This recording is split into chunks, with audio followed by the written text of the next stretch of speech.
ফুল আমাদের যেমন পলাশ শাল পলাশের বনে যেমন বলে না সেরকম দেখো পলাশ ফুল নিয়ে কি। হ্যাঁ লাও লিব লিব আর দাও দুটি পাড়ে দাও আমাকে। ঠিক আছে পাঠিয়ে দিচ্ছি। শাল পলাশের বনে শাল পলাশের বনে পলাশ ফুল পুরুলিয়া জেলায় আর আছে কি? রুখা মাটি রুখা টুকা জায়গায় পলাশ ফুল ছাড়া কিছু নাই।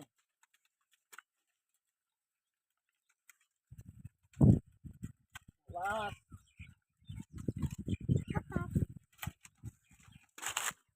হ্যাঁ হ্যাঁ ওখানে ফাঁকা রাখ, ঠিক আছে।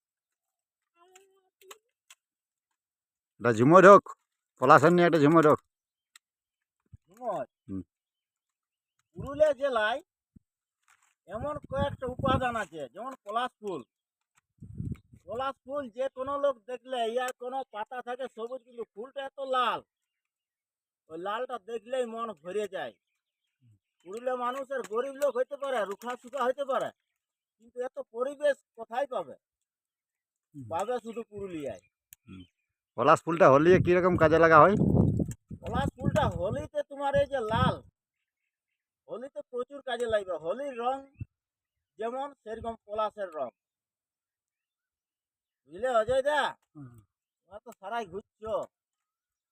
আরো ওই সাইডে আছে দেখো, হুম, জায়গাটা গোটাটাই পলাশে ভর্তি একবারে। পলাশে ভর্তি। হ্যাঁ গোটাটাই তুমি দেখো, হ্যাঁ চারদিকটা একদম পলাশ ফুলে একবারেই লালে লাল হয়ে গেছে। হ্যাঁ। পুরুলিয়া জেলাটাকে একবারেই পলাশ ফুলে লাল করে দিয়েছে। আজ নাই কালকে হোলি, হুম এমনি কালার একরকম ভাজবে, হুম। বুঝলে?